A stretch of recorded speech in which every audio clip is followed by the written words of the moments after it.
મોહનદાસ એમ જોવા જાવ તો લૌકિક ધન નહોતું, પણ એ કોઈ એમના કર્મોનું ફળ કે ભાગ્ય કારણ નહોતું, એ એમની પસંદગી હતી. જેના થકી પ્રભુનું વિસ્મરણ થાય એ વસ્તુનો મારા જીવનમાં પ્રવેશ નથી કરવાનો. અને માનસિકે આવીને આરસી પણ આપી કે લો આરસી રાખો, તમે કહો તો તમારા ઘરનો ભંડાર ભરાવી દો. ના કહી, અરે ઠાકોરજી કૃપા કરે છે, આ બેઉરનું ઝાડ છે, ટંડીનું ઝાડ છે, એક શિયાળામાં ફળ આપે, ઉનાળામાં ફળ આપે, અમારે ક્યાં અભાવ. અને એક વસ્તુ યાદ રાખજો, પ્રભુ પુષ્ટિ પુરુષોત્તમ પણ ક્યારે પણ જીવને એના લૌકિક અસમર્થતાની યાદી નથી અપાવતા. કદાચ અસમર્થ હોય પણ ભગવાન ક્યારે પણ તારી પાસે આ નથી, તારી પાસે આ નથી, મારે એ જે ન ધરી શકે એવી વસ્તુ ઠાકોરજી ક્યારે એની પાસે માંગતા પણ નહીં.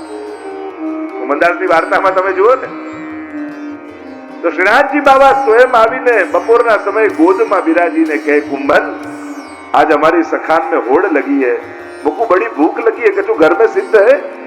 विचार करो, શ્રીનાથજી માં આવતો રાજભોગ એમાં શું કમી હોય, પણ એ રાજભોગ આરોગ્યા પછી પણ પ્રભુનું પેટ ભરાતું નથી.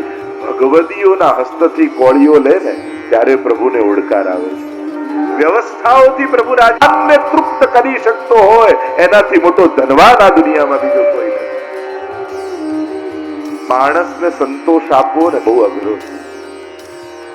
તમે ગમે તેટલા સામર્થ્યવાન થઈ જાઓ પણ સંસારીઓને સંતુષ્ટ નહીં કરી શકો. પણ ગમે તેટલા અસમર્થ હશો છતાંય જગતના નાથને તૃપ્ત કરવાનું સામર્થ્ય પ્રભુએ તમને ચોક્કસ આપ્યું. પ્રભુને સંતુષ્ટ કરવાનું સામર્થ્ય નિષ્કંચન વૈષ્ણવમાં પણ છે. કારણ કે પ્રભુની તૃપ્તિનો પ્રકાર કંઈક જુદો છે. એ લૌકિક સાધન અને વસ્તુથી પ્રસન્ન થતા.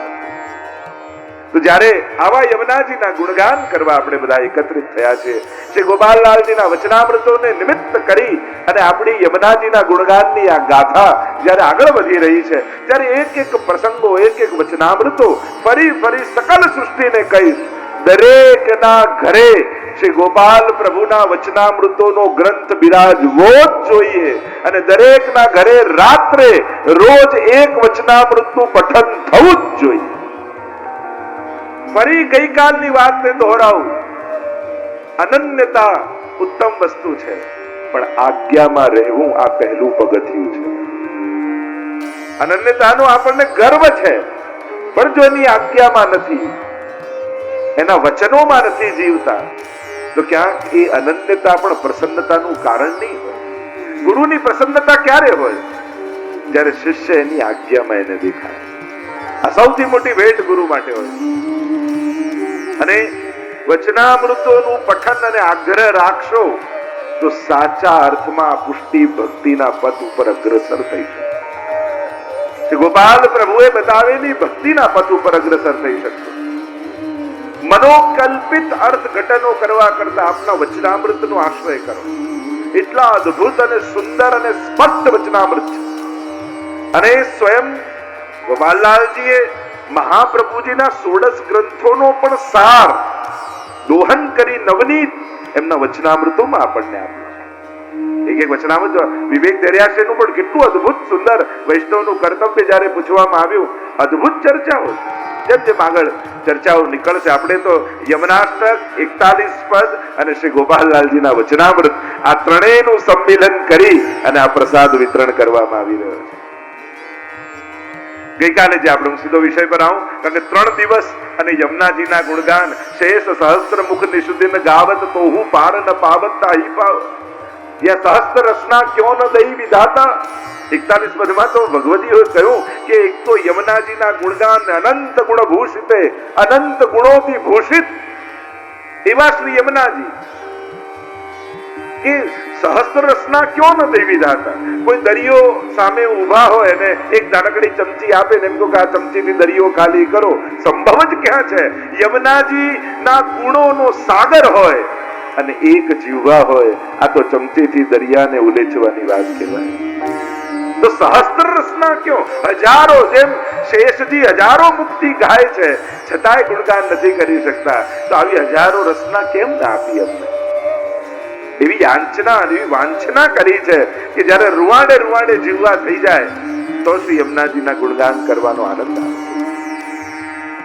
તો યમુનાજીના ગુણો યમુનાષ્ટકના માધ્યમથી સર્વપ્રથમ યમુનાજીના અલૌકિક સ્વરૂપના દર્શન શ્રી મહાપ્રભુજી આપણને કરાવ્યા.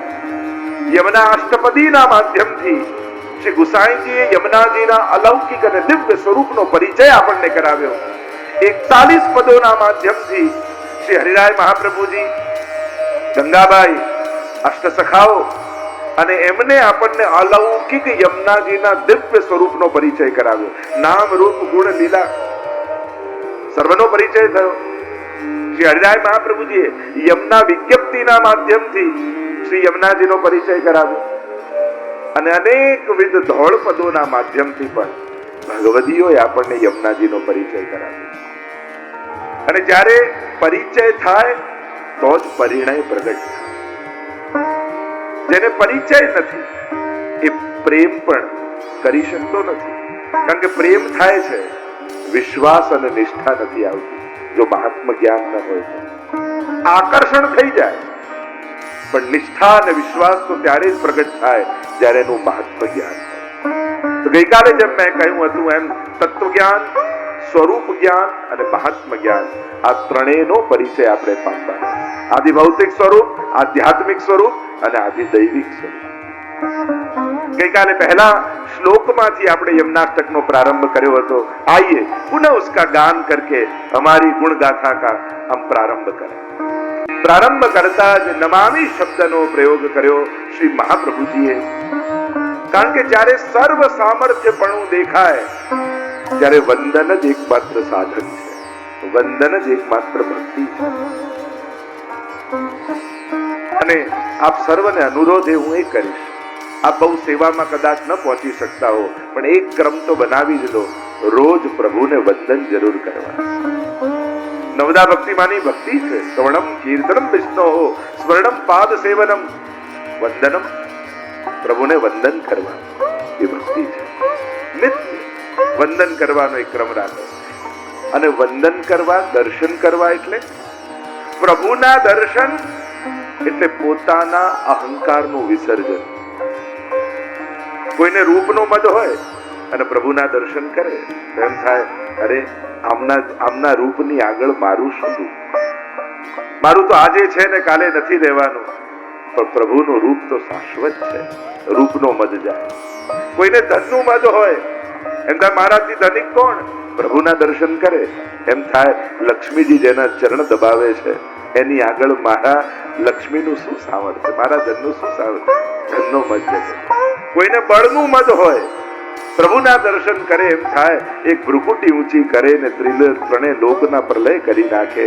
એવું સામર્થ્ય જેનામાં છે એની આગળ મારું શું સામર્થ્ય? જ્યારે ભગવત દર્શન કરો ત્યારે પોતાની ભીતર રહેલા અહંકારનું વિસર્જન કરતા જાઓ. અને જ્યારે દર્શન કરીને નીકળો ત્યાં સુધી તમારો અહંકાર સંપૂર્ણ રૂપે નાશ પામી ગયો. કારણ પાપી માટે ભગવાનના દરવાજા ક્યારે બંધ નથી થતા, ગમે તેવો પાપી હોય. અપી ચેતસુ દુરાચારો ભજતે મામ અનન્ય ભાગ સાધુરેવ સમંતવ્ય સમ્યક વસિતો હિસા. એને સાધુ જાણો, પાપી હોય છતાં મને ભજે.